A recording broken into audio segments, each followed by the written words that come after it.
Good morning, family. It's your girl D-Ray, the Divine Relationship Alchemist, helping you heal your relationship with self to heal your relationship with others. It is Wednesday, hump day, time for us to get over that hump.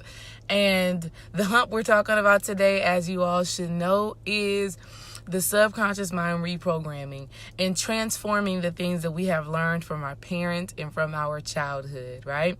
And first thing, if you have never heard of Abraham Hicks, okay, this is for anybody. Does not matter what your level of spirituality or consciousness is. You could just be coming into spirituality and consciousness, or you can be an enlightened soul, somebody who's been doing the work for a while. It does not matter.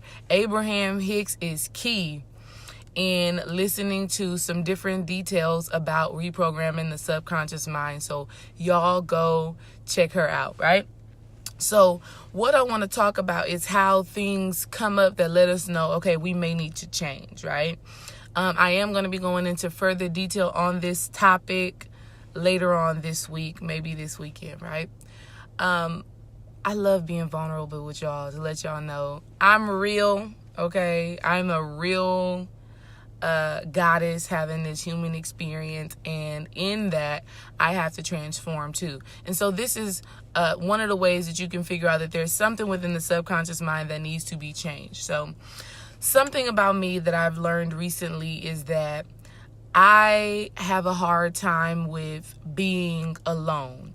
And this is not, I've been learning this lesson in the past, and I'm actually over it now. This is some past stuff. Like a couple of months ago, I started, actually like about a year ago is when I started working on this and realizing this, that I wasn't too fond of solitude. I'd rather have someone else's company, right? And so this probably had led me to be in situations that probably were not favorable for my higher self. But we have to go through these things in order for us to transform, in order for us to become anew, in order for us to reprogram our subconscious mind and understand when things are not right. So my love, Dream Wise, right? He is a person that can be in complete solitude for a long time. He is totally good with himself. He likes to focus on his work, and that's great. I love that. And that's one of the things that I admire about him so much, and that's one of the things that I wanted to learn from him. And I started to learn why I had that programming, and it stemmed from a past life, right? It stemmed from a past life, something that happened before I even incarnated in this body, right? Incarnated in this body. And so I had to realize that this is something that I have to heal in order for me to rise up and be who I am designed and destined to be in this lifetime. How it came up was he would say, hey, babe, I'm going to go upstairs. I'm going to go work on the computer. I'm going to do what I need to do. And I would feel neglected. And I would probably say like, okay, you know what I'm saying? I would feel some type of way about it. I didn't really want him to go. And consciously, in my conscious mind, I'm like, yeah, go upstairs. I don't care. I actually like being alone. You know what I'm saying? But on a subconscious level, there was this feeling of hurt, neglect, pain. I didn't want to be alone, right? And so, yeah, I was starting to notice this, and it was actually causing some friction between our relationship because he felt like I wasn't supporting him. And this was not a conscious decision. This is something that was unconscious and was lodged in my subconscious, and it was a learned behavior. I'm saying all of this to say that it is things like that we have to change and we have to be made aware of. So how do we even initially grow in awareness, right? If something makes you feel uncomfortable, if something brings up a low vibration, which all stems from fear. So if you're feeling fear, sadness, disappointment, neglected, if you're feeling these emotions, you need to kind of think about and consider where they come from. Right? And if in your conscious mind you can't come up with an experience like that has happened in real time, then you probably need to check back into your childhood or into past life situations. Now, how do we actually change this? I'm going to give you one technique right now. Obviously, we already talked about affirmations. I already told you before, you need to be writing out your affirmations. And you need to be saying those affirmations 2-3 times a day with emotions and feeling it, right? So that's one way. A more powerful way, a more in-depth thing that you can do to really reprogram that subconscious mind.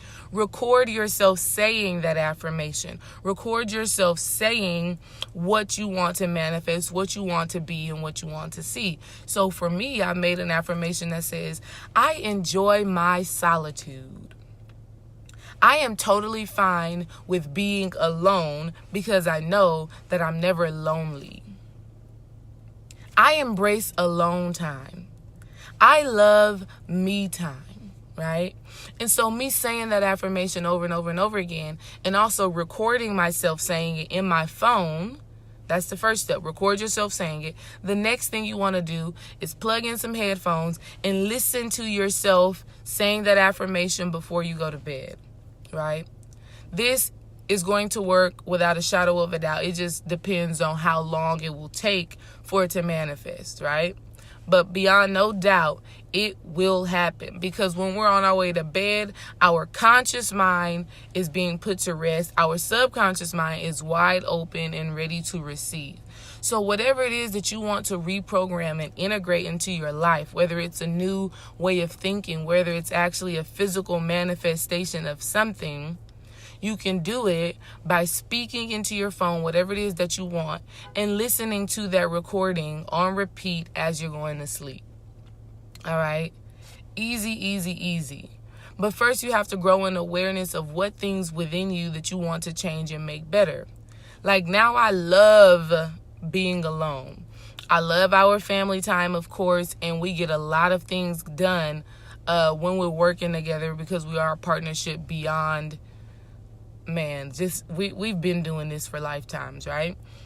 But in order for us to be our best selves, we have to spend time alone.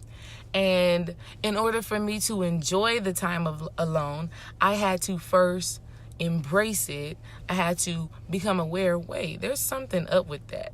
You know what I'm saying? I had to first be like, why do I feel some type of way about being alone? And so when I grow in awareness that something wasn't right, and it was something deep within my subconscious mind, now I can change it, all right? So if you find yourself feeling some type of way about a situation, a circumstance, a person, anything like that, and it is low vibration, understand where it comes from, right? And then record an affirmation of the exact opposite of that thing, of that feeling. Listen to that affirmation as you're on your way to sleep and give it time to manifest. Peace.